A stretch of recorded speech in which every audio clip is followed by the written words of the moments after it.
Buenos días, amigos. Hoy quiero empezar comentando una anécdota que me pasó hace varios años, cuando yo trabajaba de número 2 de recursos humanos en una empresa de 2.000 personas. Eh, Me acuerdo alguna vez comentando con un compañero, alguna ocasión en la que no venía nuestro jefe, en ese día por el puesto de trabajo, estaba de viaje o lo que fuera, me acuerdo de comentar, qué bien que no viene el jefe. Y me diréis, claro, porque queríais iros a tomar el café o salir antes. No, no, era porque así podíamos trabajar más. Teníamos un jefe que estaba todo el rato metiéndose, pidiéndonos cosas sin cuento, primero esto, luego lo otro, contradiciéndose. Entonces para nosotros era un alivio el que no estuviera por la oficina porque así podíamos trabajar más. Efectivamente, hay muchas veces hay empleados que son unos vagos o que están intentando escaquearse, pero también hay muchas veces que a pesar de se producen las cosas a pesar del jefe, no gracias al jefe. ¿Por qué os cuento esto? Porque recientemente he estado trabajando bastante con un banco de los más importantes en los que, del país y, y me contaban muchas cosas que tienen que ver con las ineficiencias internas, como la empresa e incluso muchas veces sus propios directores, no digo que con mala intención, al revés, seguramente con la mejor de las motivaciones, pero muchas veces les interrumpen, les dan instrucciones contradictorias o prioridades cambiantes o los sistemas de los que dependen pues no funcionan bien o bien no hay otras partes de la organización que en vez de darles apoyo parece que les da más problemas. De hecho, les hice una pequeña encuesta y a esta gente decían que dedicaban el 28% de su tiempo a gestionar ineficiencias, no ya a estar de cara al cliente, no ya a aportar servicio o valor a otras personas, sino a gestionar ineficiencias, pérdidas de tiempo, corregir errores, etcétera, etcétera. Y me diréis, ¿y este es uno de los principales bancos y de las empresas más reconocidas? Pues sí, porque esto no pasa solamente en una empresa. Esto es una cuestión bastante extendida, es el elefante en la habitación que nadie se atreve a señalar. En qué medida muchas veces las empresas, a través de sus mecanismos de control, a través de su organización o desorganización, a través de los medios y recursos que utilizan, realmente están dificultando el trabajo de las personas. Imaginaos poder liberar un 20-30% del tiempo y del esfuerzo de las personas para poder ser más productivos. No digo ya para trabajar menos, que a lo mejor también, sino para poder ser más productivos. A continuación, me gustaría comentarte qué es lo que yo entiendo por liderazgo, un tipo de liderazgo basado en la libertad. Me gustaría también comentarte por qué es importante y algunas claves para ir evolucionando en nuestro estilo de liderazgo desde un management más tradicional hasta el liderazgo que yo entiendo que será del futuro.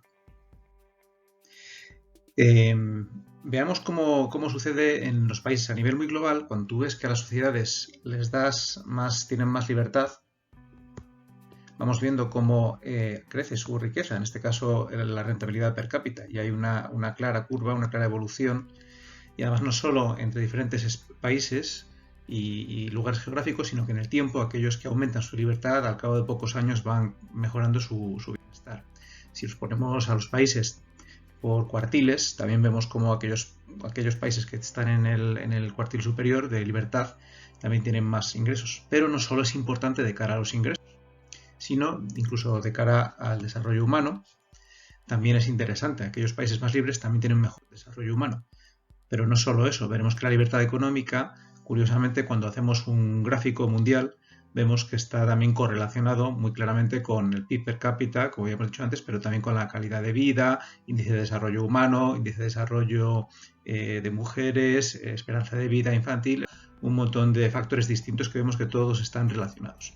Entonces, si las sociedades más libres son aquellas en las que se vive mejor en todos los sentidos, quizás eso podría ser interesante llevárnoslo también a la gestión de las empresas. De hecho, en ese nuevo entorno en el que estamos, en este nuevo siglo que está un poco loco, ¿verdad? En el que hay tantos cambios tecnológicos, sociales, económicos, de todo tipo, seguramente estamos en una nueva era en la que seguramente lo que hacían las empresas de éxito hasta hace pocos años quizás no les vale para competir en el nuevo entorno o les da muchas dificultades. Es decir, el éxito pasado, lo que hacíamos bien en el pasado, no nos garantiza de ninguna manera el éxito futuro. De hecho, ya hace 200 años que Darwin sugirió que la clave para la supervivencia de las especies no era ser el más fuerte, ni el más rápido, ni el más inteligente, sino adaptarse lo mejor posible al cambio.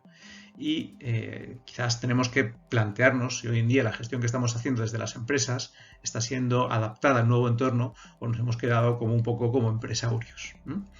Entonces, para reflexionar sobre este tema, me gustaría comentar o explicar los dos paradigmas que yo creo que son básicos ahora mismo y que están cambiando poco a poco en las empresas hoy en día, las modernas. El paradigma tradicional desarrollado en la época de la revolución industrial básicamente es un paradigma muy piramidal, muy vertical, en el cual el dueño o los directivos mandan, ordenan y las personas obedecen y venden su trabajo y su tiempo a cambio de dinero. Mientras que la realidad de hoy en día necesita, yo creo, que esquemas mucho más complejos, con seguramente organigramas incluso ya no piramidales, que por cierto me recuerda un poco a las pirámides de los egipcios, ¿no? Ahí con un señor con un látigo dando a los esclavos.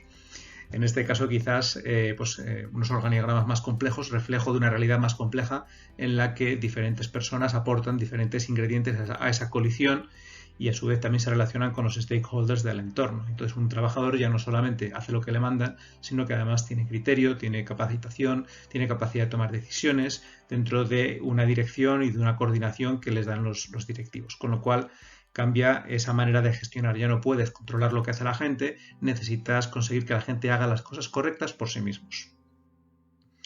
Entonces, ¿es bueno o malo? No, no digo que sea bueno o malo, digo que está peor o mejor adaptado a unas u otras épocas. En el caso del paradigma de control, viene más de la época industrial y de un entorno estable y predecible en el cual el foco era optimizar beneficios y para poder hacerlo tenías que tomar decisiones basadas en datos o en probabilidades, esas decisiones tomadas desde la dirección.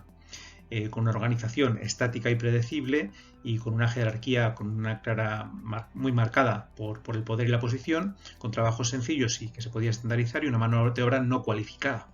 Es decir, un poco digamos, la típica cadena de producción de tiempos modernos de Charles Chaplin.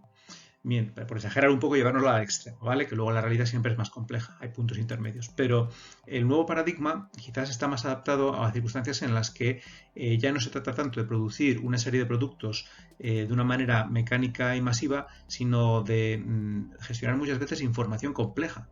En un entorno totalmente VUCA, es decir, volátil, incierto, cambiante y ambiguo, en el que tenemos que equilibrar, ya no solo es optimizar beneficios, sino equilibrar distintas aportaciones y retribuciones de los distintos stakeholders, tomando decisiones de una manera mucho más delegada, seguramente, y con mucha más incertidumbre.